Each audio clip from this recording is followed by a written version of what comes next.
For many years, the government has maintained an unwavering commitment to fiscal prudence and macroeconomic stability. Given a sound fiscal policy, MAS could concentrate on keeping prices stable and be free from the pressure of having to finance government deficits. Singapore's flexible economic structure, particularly our flexible labour markets, enable the economy to adjust more quickly to shocks and reduce the burden on monetary policy to effect adjustments in the real economy, and therefore allowed MAS to focus on long-term price stability. Our legal system contributed to. It's underpinned by a firm adherence to the rule of law and an effective and incorrupt judiciary. This fostered a regulatory environment that's transparent, predictable and consistent, and promoted trust among the industry and consumers. These are important attributes in any financial sector, and MAS benefits from this wider positive context. Finally, MAS has benefited from Singapore's openness to the world and Singaporeans' willingness to work hard and to upgrade themselves. On these foundations, we've built a vibrant, dynamic and cosmopolitan economy that attracts a wide range of investments, and in turn, this economy has fostered the growth of the financial industry here.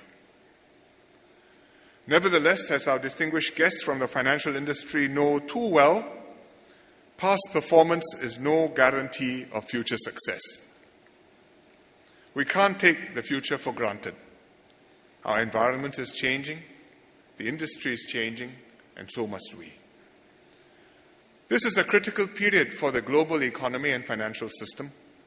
The effects of the 2008 financial crisis are still being felt. The underlying problems facing the global economy, indebtedness and imbalances, remain unresolved, especially in Europe. We are experiencing a fundamental reshaping of the economic and financial landscape, and Singapore has to adjust to this new environment. Globally, the economic center of gravity is shifting to Asia. Although the advanced economies remain big markets and world leaders in technology and innovation, their economic growth will likely slow amidst fiscal consolidation and deleveraging, even without any mishaps in the next year or two. Emerging economies, especially in Asia, are doing well, although they do not imagine themselves immune from the troubles in the developed economies. Asian financial markets will continue to deepen and grow in sophistication, but volatility will increase as shocks are transmitted more quickly around the world. Domestically in Singapore, our economy and society are maturing. We need to keep moving up the value chain to thrive in this more competitive world. Productivity and innovation will be even more important drivers of growth as we run against the constraints of our small size. These developments have deep implications for MAS, and I just highlight 4 challenges. First, maintaining price stability in a more volatile global environment.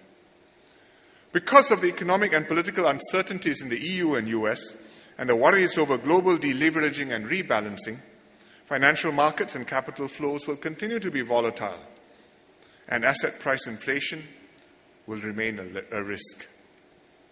At the same time, energy and commodities prices continue to be at elevated levels and to fluctuate. MAS must address these issues to keep prices stable and maintain the preconditions for economic growth. Second, safeguarding the real value of our official foreign reserves in a more challenging and risky investment climate. In an environment of lower returns and higher risk, it's all the more important for MAS to preserve the real value of our official foreign reserves, to maintain confidence and deter speculation in our currency. Third, ensuring the safety, soundness, and efficiency of the financial system in an increasingly interconnected world. It's neither realistic nor practicable for MAS to aim for 0 failures in our financial system.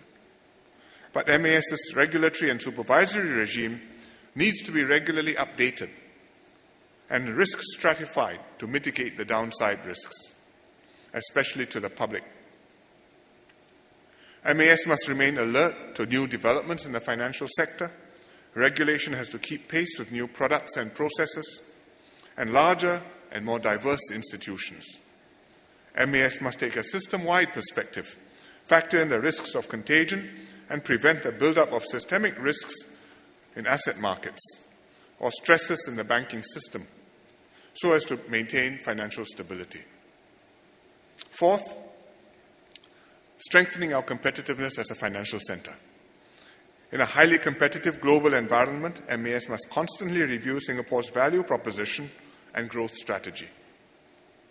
Competition from emerging financial centers in this region is intensifying, but the opportunities in Asia, such as infrastructure development and wealth management, are growing rapidly too. MAS needs to continue leveraging on Singapore's system-wide capabilities to strengthen our position as an international financial center. MAS has done well for 40 years. From its humble beginnings, it's become a key institution of governance in Singapore, an enlightened regulator of our financial industry, and a respected partner in the international community. The journey ahead will be every bit as challenging if MAS remains focused on its mission and displays the same spirit of innovation as before. I'm confident that MAS and our financial industry will have a bright future. I congratulate MAS again. Happy birthday, and thank you very much. Thank you very much, Prime Minister Lee.